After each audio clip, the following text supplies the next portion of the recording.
Être aimé pour qui je suis. Bonjour, je suis Angélique et je suis mentor coach en résilience.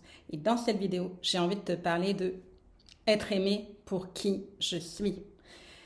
C'est un sacré sujet, un sacré sujet. Et du coup, pour t'en parler, j'ai envie de te parler de la cliente que je viens d'accompagner sur une séance sur ce sujet.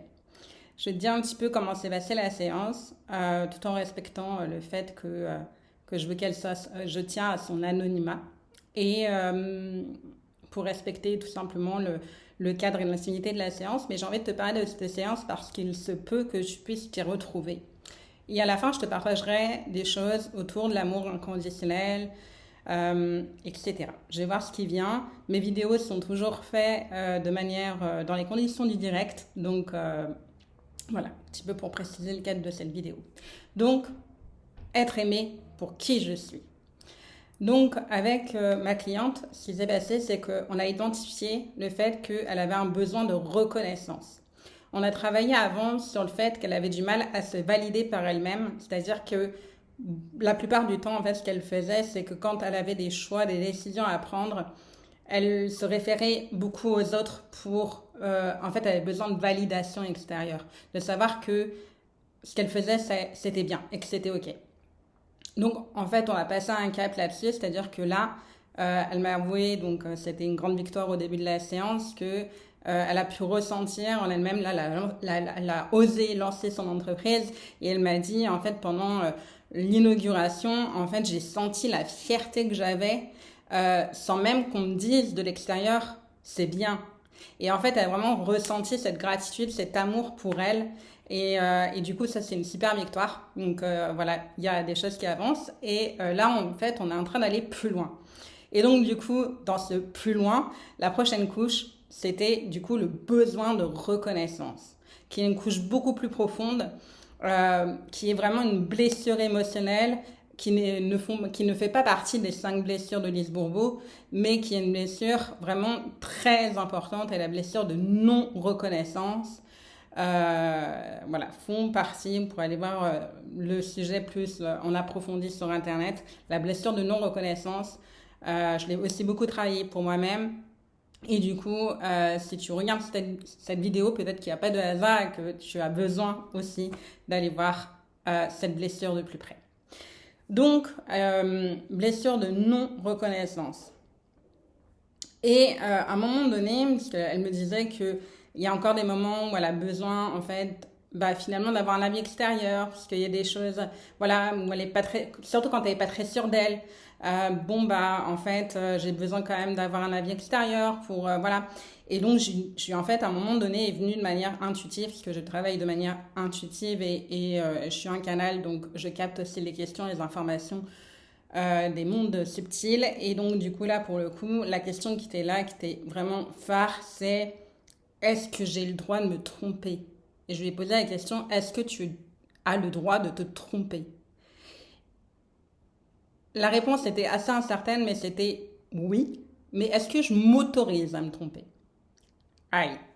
Et oui, c'est aussi une histoire d'autorisation, parce qu'on peut savoir consciemment qu'on a le droit de se tromper, mais dans les faits, est-ce que je m'autorise à me tromper? Est-ce que quand je me trompe, je sors le fouet et je me fouette? Ou alors, est-ce que je vais, comme je l'ai invité pendant la méditation, le soin après, est-ce que je vais chercher un objet qui symbolise le réconfort et où je m'apporte de l'amour et où plutôt que le fouet, donc un objet qui me donne du réconfort et où je me réconforte que, ok, je me suis trompée, mais c'est pleinement ok en fait. Et donc, du coup, elle m'explique qu'elle a du mal aussi à s'autoriser ses émotions, s'autoriser à se mettre en colère. En fait, s'autoriser finalement la partie dark d'elle-même. On a toutes et tous un côté dark.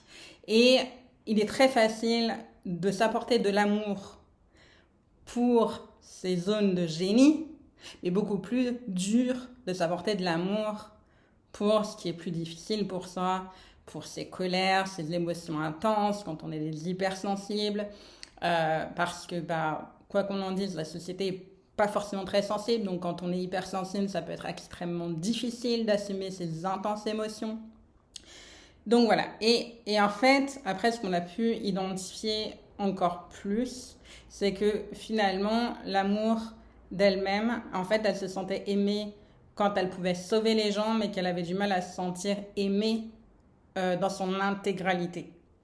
Et du coup, là, ce que je lui ai proposé après la séance, c'est d'une part de pouvoir identifier tous les moments, et ça a été pendant le soin, la méditation, pendant la méditation soin, on allait voir tous les moments en fait où elle se sentait aimée pour autre chose que la sauveuse.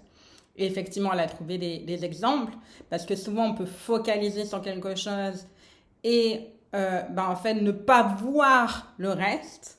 Et finalement, elle a trouvé plein de moments où elle se sentait aimée pour qui elle était. Donc là, il y a vraiment quelque chose qui a shifté. Elle a pu vraiment se sentir aimée pour qui elle était, pour son intégralité. Et du coup, c'est ce que je t'invite à faire si tu regardes cette vidéo, que tu te retrouves dans ce que je peux dire, ou pas d'ailleurs, mais qu'il y a des bribes que tu prends et que tu te dis ouais, ça me parle, j'ai du mal à me sentir aimée pour qui je suis, etc. Je t'invite vraiment à focaliser, à mettre l'attention sur ok, quels sont les moments où je me suis sentie aimée pour qui je suis dans mon intégralité. Est-ce qu'il y a des moments où je me... Et vraiment d'aller chercher, et là, peut-être qu'avec le mental, tu vas pas y arriver, mais peut-être que si tu fermes les yeux, que tu te mets dans un état de méditation, peut-être qu'il y a des choses qui vont te venir. En tout cas, moi, c'est ce que j'ai fait avec elle en séance.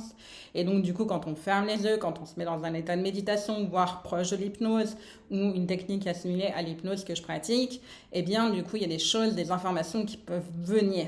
Et à partir de ce moment-là aussi, il y a des choses qui peuvent shifter dans l'état d'esprit.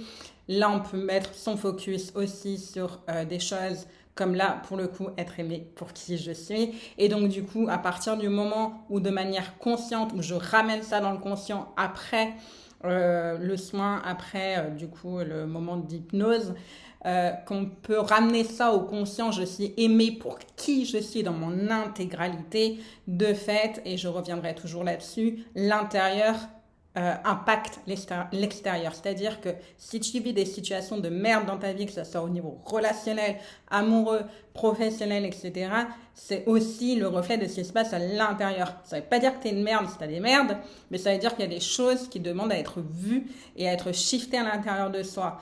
Quand on croit, comme ça a été le cas de ma cliente, je suis aimée pour quand je suis une sauveuse, du coup, je vais me mettre dans ce rôle de sauveuse. Et je vais y aller là-dedans, quoi. Et il y a à mon dépit, à mes dépits. Par contre, si j'ai conscience qu'en fait, je suis aimée pour l'intégralité de qui je suis, déjà, l'estime de soi, il fait un boom. Parce qu'évidemment, j'ai pas encore parlé de ça, mais c'est aussi le travail que j'ai fait avec elle pendant le soin. C'était de pouvoir l'amener à ce qu'elle puisse connecter avec l'amour de soi, l'amour d'elle-même pour ses qualités, mais aussi toutes ses limites, toutes ses failles, tous les moments où il n'y arrive pas. Et comment j'ai fait ça, en fait, je l'ai invitée surtout à voir qu'en fait, tous les moments de merde qu'elle a eu dans sa vie, tous les moments où elle s'est sentie pas à la hauteur, tous les moments où elle s'est sentie être une merde, entre guillemets, je schématise, je l'ai pas formulé comme ça, mais voilà. En tout cas, tous les moments où elle s'est un petit peu, où elle a sorti le fouet, au final, eh bien, tous ces moments-là l'avaient fait grandir et avaient fait la personne qu'elle est aujourd'hui.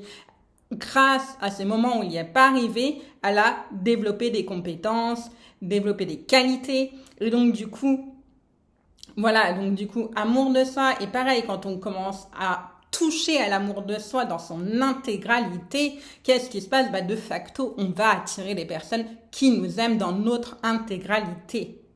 Donc là, c'est hyper important et du coup, c'est le cœur de mon message. Mes accompagnements, c'est de pouvoir retrouver la paix intérieure, retrouver l'apaisement après avoir vécu des chocs émotionnels, des traumatismes, etc. Aussi des séparations, des deuils, etc. Et donc, pourquoi retrouver la paix intérieure et la sérénité? Parce qu'à partir du moment où on se sent bien avec soi, eh bien, la réalité extérieure change. Voilà. Je respire. Est-ce que j'ai d'autres choses à te partager dans cette vidéo? Elle fait déjà 10 minutes. J'ai envie qu'elle soit plutôt courte. Donc, ce que je t'invite à faire, c'est est-ce que tu as une question? Auquel cas, je t'invite à la mettre en commentaire. Ça sera avec joie de te répondre. L'amour de ça, c'est un sacré sujet et être aimé pour qui je suis également. Et je dirais que c'est un sacré chemin qui est un beau chemin en fait. Et que je t'invite à parcourir parce que,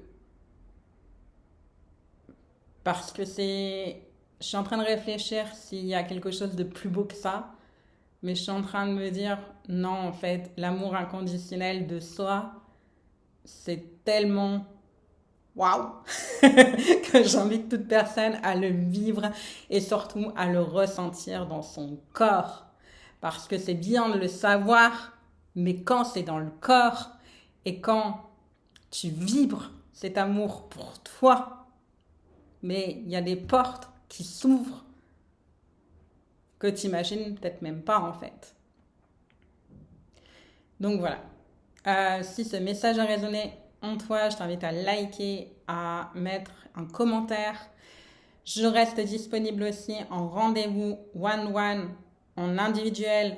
J'offre des séances 100% offertes pour faire le point sur ta situation, pour te connecter à ce que tu as envie de vivre, donc un point clarté finalement. Et donc, du coup, ce rendez-vous est offert. Tu peux me contacter à l'adresse mail qui est dans la barre de description. Et donc, ce sera avec joie. Et avec joie de pouvoir t'accompagner dans ton chemin d'amour envers toi, mais surtout, finalement, vers la vie. Bref, là, je m'en mêle, c'est pas grave, c'est la spontanéité. Et je m'aime là-dedans. Au plaisir. Je te souhaite une bonne soirée, une bonne journée.